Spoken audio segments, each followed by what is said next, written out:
Actors, we've all got issues, so let's talk about them. I'm Juan Ayala, and welcome to Actors with Issues. Each week, we bring you interviews with actors from across TV, film, and Broadway, taking many deep dives into their careers and getting into the successes, the struggles, and of course, the issues that they face as actors. That's enough about us. Let's dive into the episode. Today's guest is an actor you know from True Jackson VP, The Real O'Neills, and currently starring in NBC's Lopez versus Lopez. Please welcome to the stage Matt Shively. Matt, welcome to the show. Thank you for being here. Woo! Thanks for having me. So before we dive into Lopez versus Lopez and your past work and the issues, given the name of our show, we always start with a quick game. So just pick a number, 1, 2, or 3. 2. 2. So we are going to play a game called What Comes to Mind. So Okay. it's basically just word association. So we're going to say something from your life, from your career, and you just say the first thing that comes to mind. Ooh, okay. Starting with acting. Hard. Comedy. Easy. True Jackson VP. Memories. Nickelodeon. Orange. Noah Galvin. Brother. The Real O'Neills. Family. Horror. Favorite. Paranormal Activity. Crazy. American Housewife. Fun. The Purge. Dramatic. George Lopez Legend. and Mayan Lopez. Legend. Parentheses in the making. Awesome. Well, so Matt, you've been in this business longer than or earlier than most kids get started in the business. Like some either start like as a kid or not until after college, depending on sort of the route that they take. So what have you noticed has been like the biggest difference in the entertainment industry since you got started? Well, first of all, it's funny you brought that up because I was thinking about it like 2 days ago about how I'm coming up on 15 years of doing this semi-successfully. So that's been a weird thing, just kind of realizing that.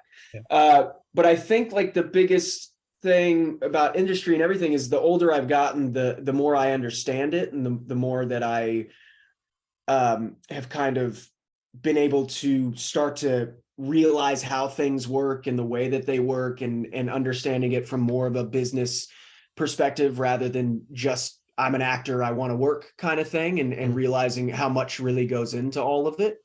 So yeah. That sort of business mindset is talked about a lot on our show. We're going over 150 episodes at this point. So lots of conversations with actors who've talked about sort of like early on not knowing they had to have that sort of like business mindset. Yeah. So what's something that you think actors miss a lot when starting their acting career that they don't necessarily teach in acting school or conservatories or whatever? I think the two biggest things I always have to remind myself of, and especially after doing it for this long, realizing is that there are two words that like haunt me, and it's patience and confidence, because patience is literally is 90% of your career. I mean, majority of the time we are just waiting to hear if we got something. And it's always funny talking about our show. It's like we did the pilot, or going out for it, it was like, okay, so I have to be patient to find out if I get it, and then I get it, and then it's like, okay, now I have to be patient to find out if we're going to actually go to series. And then you think, okay, once you find that out, the stress goes away, you don't really have to think about it. But then it's like, okay, are we going to be a fall show, or are we going to be a spring show? And then it's fall, it's like, okay, are we going to do more episodes than 13, or are we going to wait? And then you have to wait. So it's like a constant battle of having to be able to sit back and go, okay, everything is going to work as it should. There's really no control you have over it. So just let it happen as it goes. And then confidence being, I think, the thing that I've learned the most of, because even down to your performance, I mean, you can be a bad actor, but if you have confidence, people are going to like you. There's a difference between confidence and being cocky, but knowing that you are there and you know what you're doing, and you trust yourself and you trust your abilities, when you fully do that, it makes it a lot easier. And I do know that based on every time I have booked something, 90% of the time it's because I'm very confident that this is something that I can do. It goes with Lopez versus Lopez, True Jackson. I mean, I literally, I had been trying for 6 years to be on anything. And when I got the sides for True Jackson, I looked at it and I said, oh my God, this is me. This is my role. And the casting director was somebody that I knew very well. And I walked in, I said, this is the last time you're going to see me. And she was like, oh, you're quitting? And I was like, no, I'm going to book this. That's what's going to happen. And that was the first time I'd ever done anything like that to her, even though she had seen me 50 times. And so it's like having that confidence and really truly believing in yourself is so important. And then being able to be patient in between jobs or while you're doing a job leading up to, the success of it or not. It's a constant battle of doing both of those things. Those have always been the most important to me that I have learned as time goes on to have more and more of those things. And I'm like a full believer as an actor myself. I'm like a full believer that, whether it's like a 2-line co-star or a series regular gig, that there's always something to be learned in each booking. So for you working on Lopez versus Lopez, not your first sitcom, not your first comedy. So, but like what have you noticed is like something you've learned in the process of filming the show? Well, so before I did this show, every time I would get a job, I was so thankful to be given the opportunity that I always acted like I was green to this business. And leading up to this show, I told myself going into it that we've done this before. We know what we're doing. We specifically know the world of multicam better than any other format. And so for the first time ever, I want to speak up and I want to have my opinion heard and hope that goes well. And I was always so terrified to do that because it was always the thought of like, oh my God, I'm just so lucky to have this job. And it's not an ego thing, but I had to kind of learn that as lucky as I am to have this job, I should know that they are just as lucky to have me. And that idea kind of changed my perspective of how I feel. And I remember the first 3 days of work, we would do something. And if I had an idea or if I thought something would work, or whether it was blocking or whether it was the delivery of a line, for the first time ever, I was speaking up and saying, hey, I think maybe this would be a good idea. And I actually remember it was one of the coolest moments of my career to date was we had done the scene and George and I have an exchange and he felt like the exchange was a little too much given for it being the second episode of the show because of our relationship on the show. And I was like, well, what if you just said this? And that's something I would never do. I would never, ever tell somebody like George Lopez, what if you tried saying this? Because all I in my head imagine is like a pie hitting my face immediately and being like, okay, I'm sorry, I'm back down. And he was like, oh, that's a really good idea. That's a really good idea. And I was like, yeah, because I just feel like if they're shooting it like this, and I kind of went on about it. And he's like, yeah. And then like 3 minutes later, we're walking back to our dressing room and he's like, hey, so you direct too, huh? And I was like, no, I've never directed. And he's like, oh, you'd be a really good director. You really understand it. And I went into my dressing room, I opened my journal and I was like, best day of my life.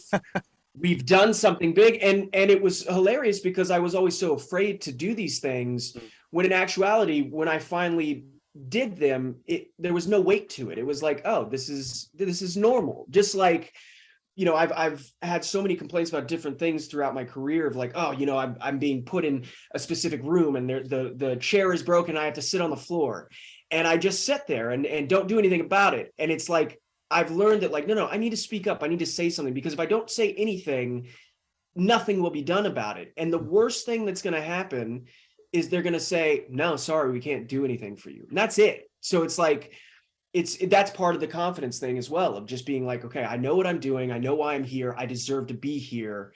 So take your chances, take your shot, let your voice be heard, because if you don't, then you're going to go quiet. And when you leave here, they're going to forget about you. And I don't want to be forgotten. I want to be remembered because those people I work with are going to continue to hire me. Yeah, like having that agency and sort of like that wherewithal to speak up and like you said, speak your mind and just have that confidence. And I think a lot of times we forget, like, these are our coworkers, like we're all here to do a job, and it's not like given the size of the industry and sometimes egos, I'm sure you have dealt with folks who have, ego issues and whatnot. It's like, definitely you sometimes, if you do speak up, you then like recoil, you're like, well, never doing that again because, yeah. But sort of going along those lines, is there any particular misconception that comes to mind, something that maybe actors or just audiences in general think about the entertainment industry that you've like debunked over the years? Well, based on my career, it doesn't happen overnight. I think that there's a lot of times in the industry where, luck and everything play a part in it. And all of a sudden you'll see an actor who's in one thing, and next thing you know, they're in 100 things. And you're like, oh man, that just happened overnight. Like, it's crazy. They had the stardom that they had. And it's like, I like to use Noah Centineo as an example. His name wasn't really known until he did the, PS to all the boys I loved. I can't remember what the title in it, but and overnight he absolutely blew up. And we had, like, in my opinion, I hadn't seen that happen for an actor in a very long time, where it was just like immediate. And a lot of people will see him and go, wow, he did this one thing and he just blew up. But you go on his IMDb and you see that he has 15 credits before that. And it's like, he was doing it for 9 years before this moment happened. Now, the fact that this thing became a huge hit and that sent him through the stratosphere, there's a part of luck in that, because you don't know what people are going to like or not like. But at the same time, to say it happens overnight is just not true. And a lot of times I think people get that idea of like, oh my God, I'm going to come out, I'm going to do 5 auditions and it's all going to happen. But that's just not the reality of it. I've been the regular on 3 shows now that have been on the air. I've done, in between Reel O'Neal's and this, I did 4 pilots, 3 of which I was the main lead of. And you're like, oh, this is going to change everything. And then the pilot doesn't get picked up and everything kind of goes back to square one. Yes, I can still get in a room, but I'm not getting offers. I'm not being, called saying, hey, we have another pilot we want you to be the lead of. I still have to go and I have to audition for it. And even after doing all of these pilots and even being the lead of some of them, Lopez versus Lopez, I auditioned for it 6 times before I actually had the chemistry read and got the role. So I think it's a lot harder than I think people think it is, because what they see is what's happening right here, right now. They don't see the struggle leading up to that moment. So I think that's one of the big things that people don't understand, is like, even when it does happen overnight, it doesn't happen overnight. It's not something that happens that way. Yeah. And if it does, it's 1000% luck. Like, and that's just a fact. Yeah. And what is it? Luck is opportunity meets preparation. Like, if you're not prepared, if you're not prepared when the opportunity comes across, it's not going to happen for you. And exactly, you can be as prepared as you possibly can, but opportunity might never come your way. It's like, you really do need that balance of both. Yeah. And that's the guy who played my dad on Real and O's, Jay Ferguson, he gave me a great bit of advice that I didn't really take up until about this year, but it was always, never get prepared, just stay prepared. You want to, no matter what, yes, you may never get the opportunity, but the off chance you do get that opportunity, already be prepared. Because I used to always go into it as like, all right, I'll get into shape when I book that role of the romantic lead. That was always my thing. Okay, if I book it, that's when I'll get a trainer and I'll get into shape. But I'm not booking it because I wasn't already doing that. And that was something that I've learned recently, of like, okay, so for me, I lost a bunch of weight and I was like, okay, so if this, if we're done at 13 episodes, then in that case, I'm ready to take on any role after this. I don't have to get prepared. I'm already there. Right. So that's important. Yeah, absolutely. And, with the name of our show being called Actors with Issues. So what comes to mind as like a career obstacle or an issue you've had to deal with at some point that you can shed some light on for? Where do I start? Well, I think the newest obstacle that I think has been really tough, and I know it's been tough for everybody, is that there's no more going into rooms. There's no auditioning in rooms. It took me 10 years to get even remotely comfortable with going into a room. And when I finally felt like I had it, and I was like, oh man, put me in any room, I could take care of it. COVID hit.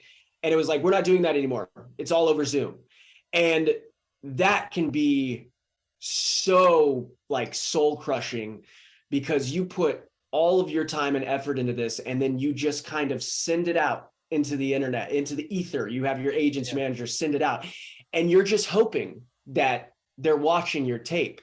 One of the hardest things I've ever seen was back when we were going into rooms. I remember sitting down in the waiting room, and there were a couple casting assistants sitting at their desks. And one of them had pulled up an audition from somebody who had sent it in from a different country. And I'm an eavesdropper. So I'm sitting there just kind of like watching her watch this tape, and she presses play, and about 10 seconds in, one of the assistants comes up to her and is like, hey, can you blah, blah, blah, blah, blah. She's like, oh yeah. And she gets up and she walks away. She does this thing. She comes back down. She presses play again. She plays it for about 20 seconds. Somebody else asks her something. She pauses it. She goes about it. By the time she comes back, she's like, okay. And she X's out of it. And I was like, oh my God, that's what happens to our tapes. Like, not only is the casting director not seeing it, but it's the casting director's assistant's assistant, and she's not even giving it the time of day. And so that's been the hardest thing now, of just going, all right, I just spent 3 days perfecting this, memorizing it, making my choices, and now I'm sending it off. And then you don't hear anything for a week and a half. And you're like, well, did they watch it? And you're like, yeah, I think so.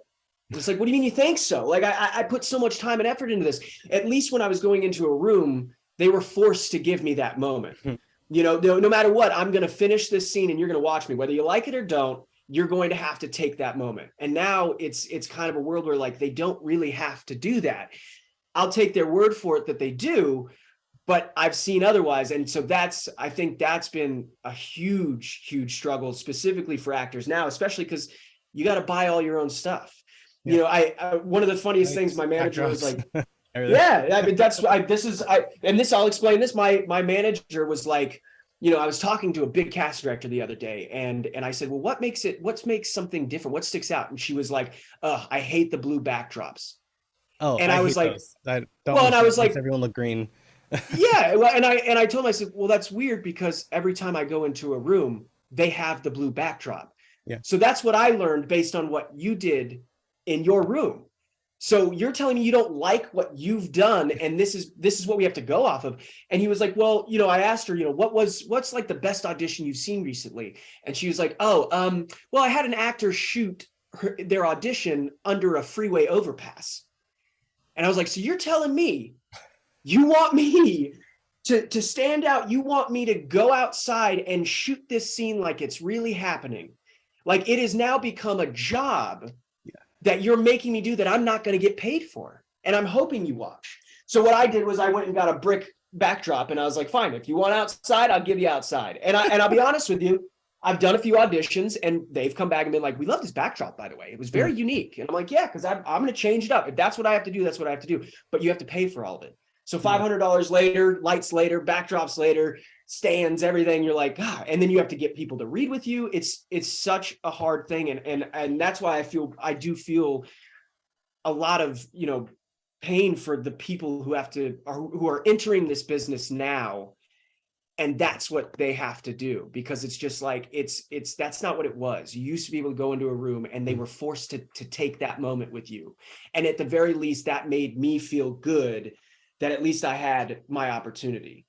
But at the same time, I've booked a few things off of doing this. So it isn't like it doesn't work. It's just one of those things where it's already a guessing game enough to just send it out and just hope for the best. It's just such a hard thing to grasp.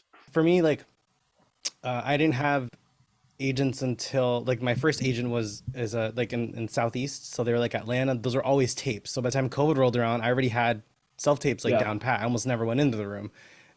So for me, it's sort of the opposite. I'm like, I don't ever want to go back into a room because going all the way to Manhattan from Brooklyn for a 2-line co-star audition, it's like, all of that for 2 lines, I can just tape it. Well, hey, like we said before, if you don't have to get prepared if you already are prepared. So there you go. Right. You've already mastered the preparation of that. And so before we go, we always end with a quick game called Now That We Know You. Since we got to chat for a bit. So fill in the blank. If I weren't working in the arts, I'd be a history teacher. That was my dream career once upon a time. Was it really? And then I was a chef, and then a music teacher, and I don't know why. I couldn't tell you. It was probably because I had a good teacher back then. But from the time I was in like 7th grade, I was like, you know what? If I'm not gonna be an actor, I'm gonna be like a junior high history teacher. Mm-hmm. Don't know why. Maybe you'll play one day. You never know. Fingers crossed. What role have you had the most fun playing? This one. And I actually mean that honestly. This has been the greatest job I've ever had. And I've had more fun doing this show than every struggle I've had leading up to this show has made it worth it because of this show. What is the best advice you've ever gotten? I think it was instead of getting prepared, just be prepared. I Mm. think that was probably the best advice ever. That and travel, which is separate from acting career. But I feel like every person I've talked to in their mid 40s, always like their piece of advice to me is like travel as much as you can. See the world. Yeah. Yeah. And what's the worst advice you've ever gotten? The worst advice I've ever gotten. That's actually a very hard question. Usually a lot. That's the problem. Yeah, the worst advice I've ever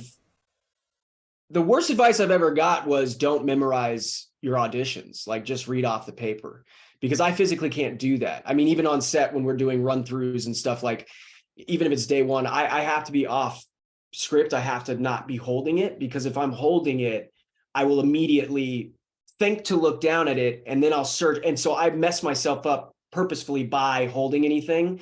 So I think the worst advice, I've had a couple people be like, dude, you don't have to memorize. Like, don't memorize, just read it off the page. I'm like, no, because then you're not making choices and you're not making it unique. And though the argument to that is, well, you don't want to give them everything right off the top. You want them to think that there's more to it by the time you get to set. And it's like, no, because if I'm giving you my best now, I'll give you my best then too. That's fine. Right. You already do multiple takes of the same performance. Like you can do Exactly. it now and then later. Yeah. And lastly, in 10 words or less, what advice would you give to a young actor? Be patient. Never stop. Your success is inevitable. Awesome. Well, Matt, thank you so much for taking the time to chat with us today. Yeah, thank you for having me. Absolutely. If anyone wants to give you a follow on Instagram, social media, wherever, where can they find you? Okay, it's going to be very hard to remember this, but if you want to find me on social, it's Instagram and it's at Matt Shively. That's it. Good Awesome. luck. And folks, you know the drill. You can follow us on Instagram at Actors with Issues. Give me a follow at Juani Outlet Official and subscribe to our show on YouTube, Spotify, Apple Podcasts, wherever you get your podcasts for new episodes every Monday and bonus episodes throughout the week. I'm Juani Outlet. This is Actors with Issues. We'll see you next week.